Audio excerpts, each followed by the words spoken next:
നിന്നെ അടയാളപ്പെടുത്തും, രജിസ്റ്റർ ചെയ്യും നിന്നെ.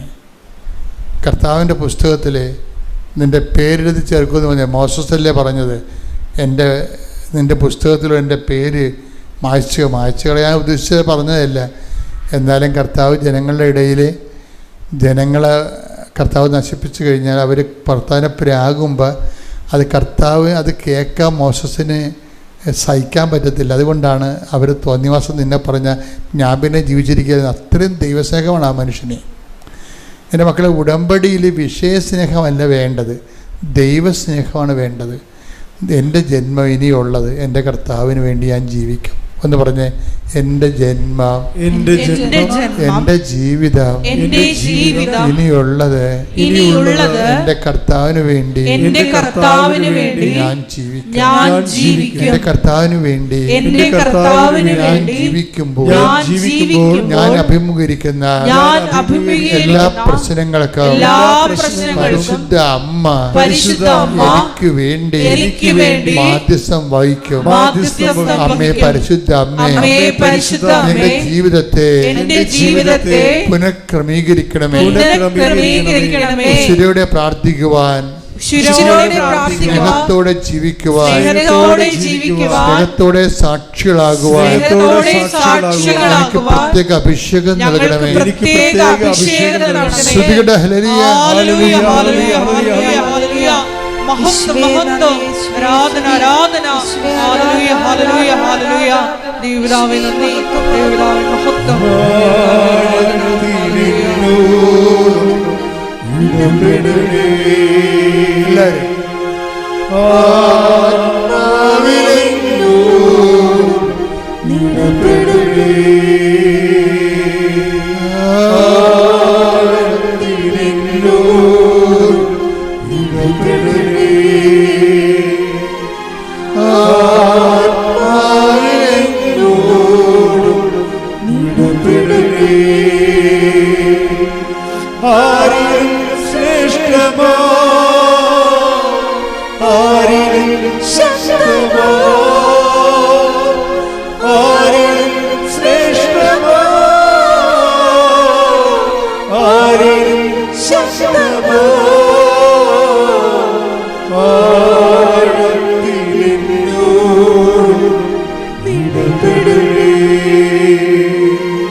എൻ്റെ മക്കളെ, കാര്യങ്ങൾ ചില സമയത്ത് പ്രഥമ ദൃഷ്ടിയ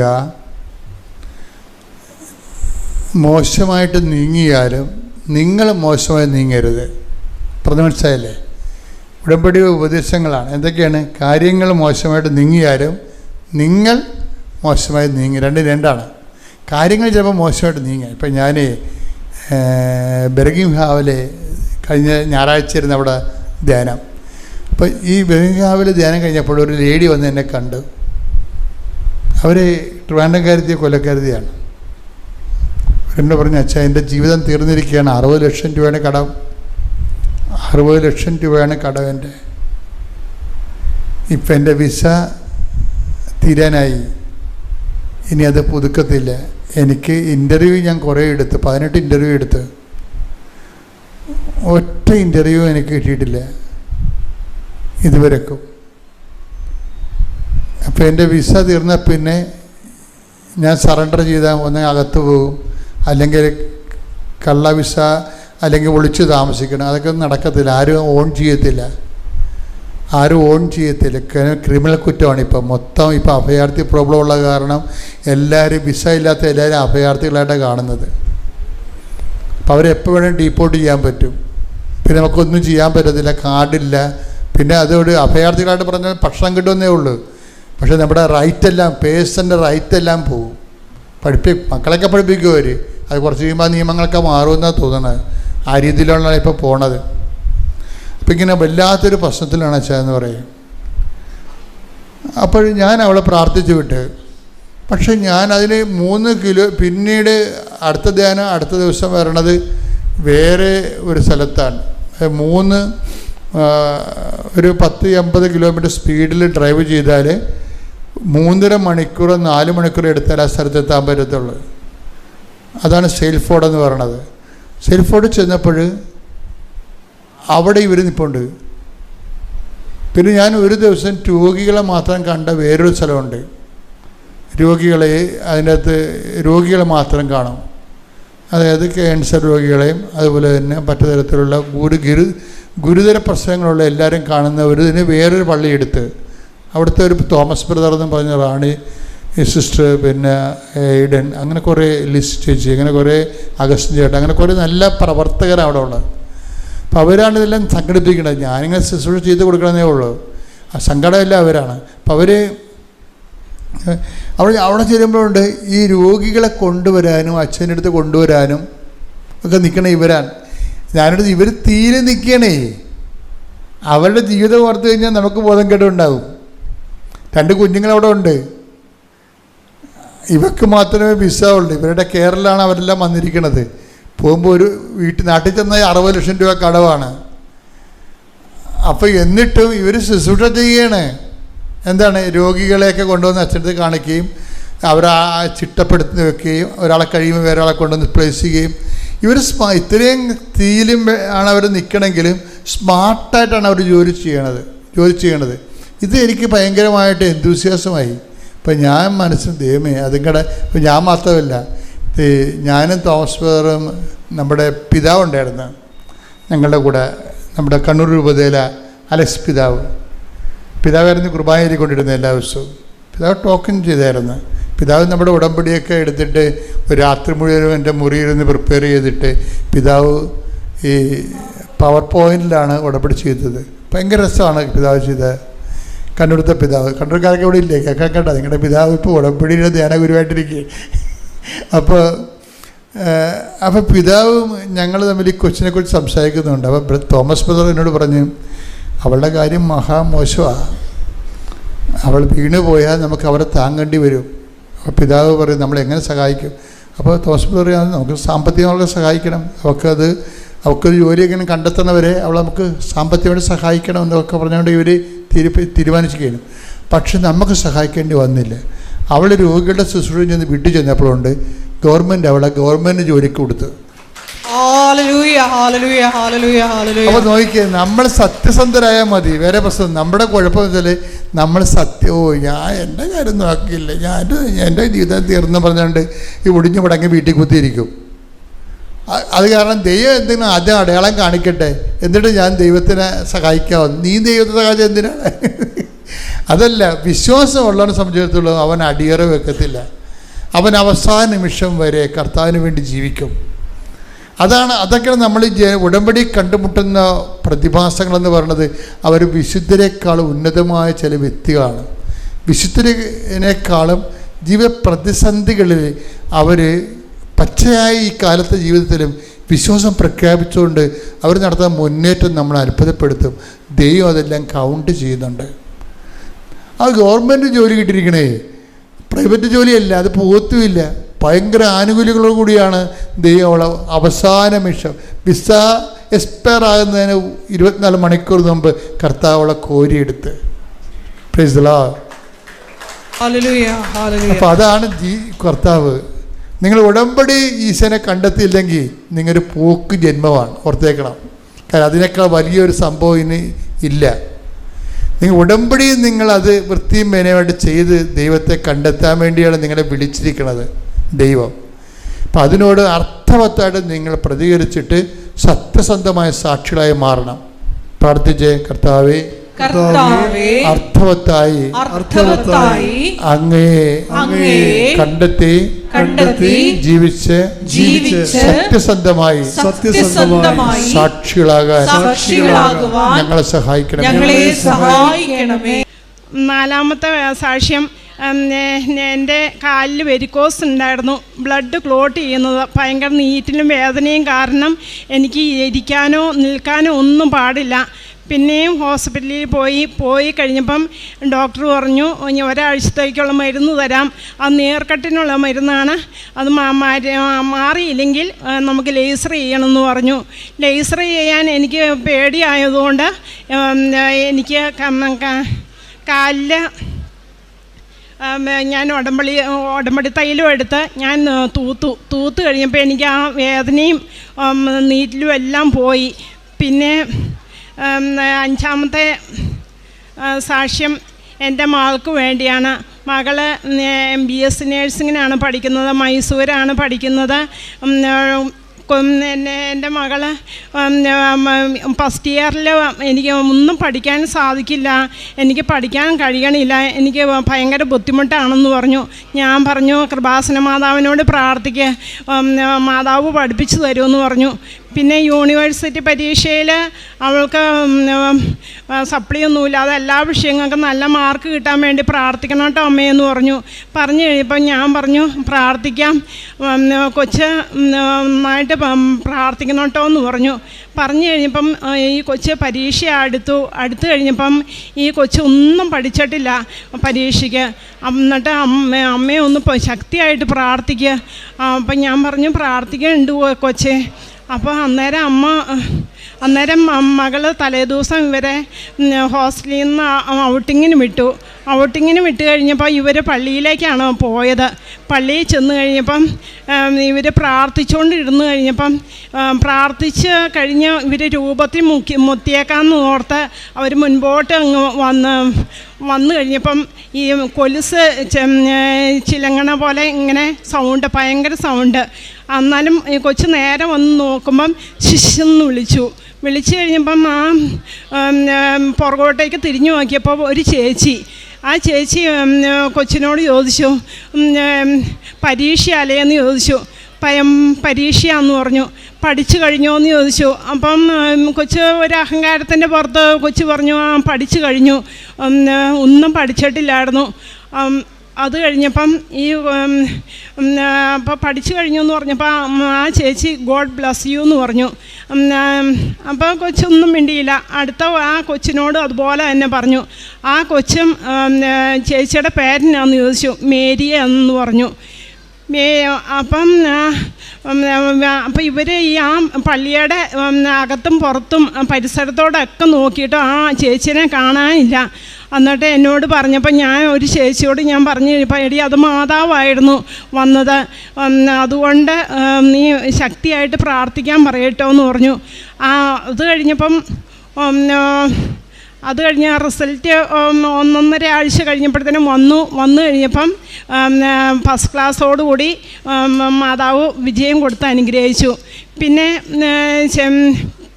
പിന്നെ എൻ്റെ ഹസ്ബൻഡിന് ഒരു വിശ്വാസവും ഇല്ലായിരുന്നു. പള്ളിയിൽ പോകുകയോ കുരിശ് വരയ്ക്കുകയോ ഒരു താല്പര്യവും ഇല്ലായിരുന്നു.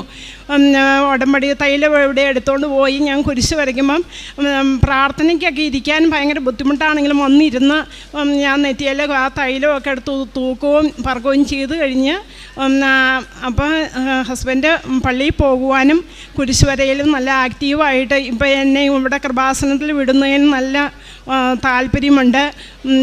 മാതാവിനും യേശുവിനും 1000 നന്ദി. പരിശുദ്ധ അമ്മ വഴി ഈശോ ഞങ്ങളുടെ കുടുംബത്തിന് തന്ന വലിയൊരു രോഗസൗഖ്യത്തിന് നന്ദി പറയാനാണ് ഞങ്ങളിവിടെ നിൽക്കുന്നത്. എൻ്റെ പേര് മിനി ആൻ്റണി, എൻ്റെ ഹസ്ബൻഡ് ആൻ്റണി മാത്യു. ഞങ്ങൾ വരുന്നത് മുട്ടാർ സെൻറ്റ് ജോർജ് ഇടവക, ആലപ്പുഴയാണ്. ഞങ്ങളിവിടെ 2022 നവംബർ 29 ഞാനിവിടെ വന്ന് ഉടമ്പടി എടുക്കുന്നത്. ഉടമ്പടി എടുക്കുന്നതിനും ഇവിടെ വരുവാനുള്ള സാഹചര്യം 2022 ആഗസ്റ്റ് ആയപ്പോൾ എൻ്റെ ഹസ്ബൻഡിനൊരു നടുവേദന വന്നെങ്കിലും സാധാരണ മരുന്നുകളൊക്കെ എടുത്ത് 1 മാസം അങ്ങനെ ഹോസ്പിറ്റലൊന്നും പോയില്ല. അത് കഴിഞ്ഞ് വേദന കൂടിയപ്പോൾ ഞങ്ങൾ പിന്നെ ഹോസ്പിറ്റലിൽ കൊണ്ടുപോയി ഡോക്ടറെ അടുത്ത് കാണിച്ചപ്പോൾ ഡോക്ടർ സ്കാനിങ് ബ്ലഡ് ടെസ്റ്റുകളൊക്കെ പറഞ്ഞു. സ്കാൻ ചെയ്തപ്പോൾ അതിനകത്ത് ലെഫ്റ്റ് കിഡ്നിയുടെ താഴ്ഭാഗത്തുള്ള യൂറിറ്ററിൽ ഒരു ബ്ലോക്ക് കണ്ടെത്തി. അപ്പോൾ ഡോക്ടർ പറഞ്ഞു നിങ്ങളുടെ ഒരു കിഡ്നി പ്രവർത്തിക്കുന്നില്ല, നിങ്ങൾ MRI സ്കാനിങ് ഒക്കെ ചെയ്തുകൊണ്ട് വരാൻ പറഞ്ഞു. അത് കഴിഞ്ഞ് ഞങ്ങൾ വേറെ ഒരു ഡോക്ടറെയും കൂടെ പോയി കണ്ടു. അപ്പോൾ ആ ഡോക്ടറും നോക്കിയിട്ട് അതുപോലെ തന്നെ ഞങ്ങളോട് പറഞ്ഞു ഒരു ബ്ലോക്കാണ്, അത് ഓപ്പറേഷൻ ചെയ്ത് മാറ്റണമെന്ന്. അപ്പോൾ ആ സമയത്ത് ഞാൻ നാട്ടിലില്ലായിരുന്നു, ഞാൻ ഇറ്റലി വർക്ക് ചെയ്യുമായിരുന്നു. ഉടനെ തന്നെ ഞങ്ങൾ ഓപ്പറേഷത്തിന് വേണ്ടി നവംബർ 10 ഹോസ്പിറ്റലിൽ അഡ്മിറ്റായി.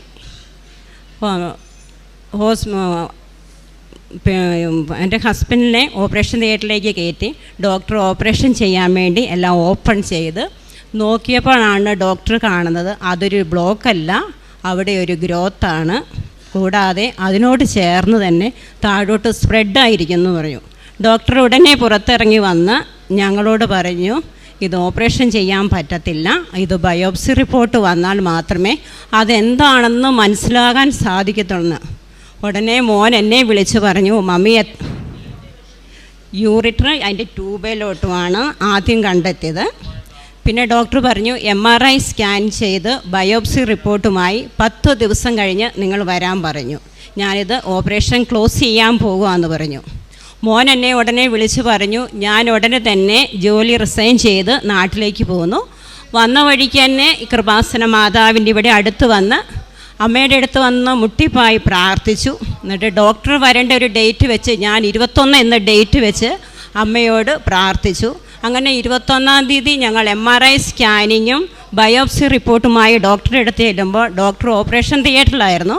അപ്പം ഞങ്ങൾ വന്നെന്നറിഞ്ഞ് ഡോക്ടർ ഉടനെ എന്നെ അകത്തോട്ട് വിളിച്ചിട്ട് പറഞ്ഞു, ഇത് ക്യാൻസറാണ്, അതുമല്ല ഇത് ലിവറിനെയും കൂടെ ബാധിച്ചിരിക്കുവാണ്, സ്റ്റേജ് 4 അതുകൊണ്ട് ഇനി ഓപ്പറേഷൻ ഒന്നും ചെയ്യാൻ സാധിക്കത്തില്ല, നിങ്ങൾ എത്രയും പെട്ടെന്ന് തന്നെ വേറൊരു ഹോസ്പിറ്റലിലേക്ക് പോയിക്കോളാൻ പറഞ്ഞു.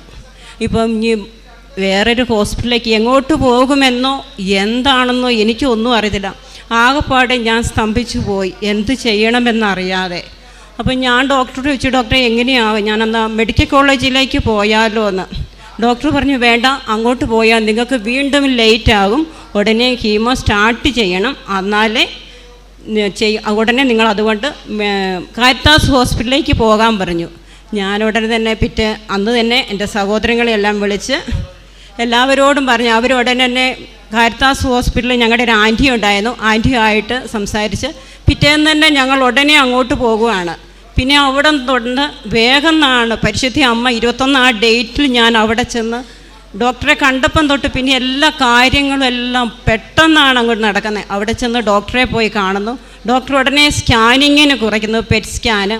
അതിനുടനെ അപ്പോയിൻമെൻ്റ് എടുത്തു. എന്നിട്ട് ഉടനെ ഡോക്ടർ എൻ്റെ ഹസ്ബൻഡിനെ പുറത്ത് നിർത്തിയിട്ട് പറഞ്ഞു, ഇത് ഇച്ചിരി കൂടുതലാണ്, 4th സ്റ്റേജാണ്, നമുക്ക് എന്നാ സ്കാൻ ചെയ്തിട്ട് വാ, ഞാൻ പറയാമെന്ന് പറഞ്ഞു.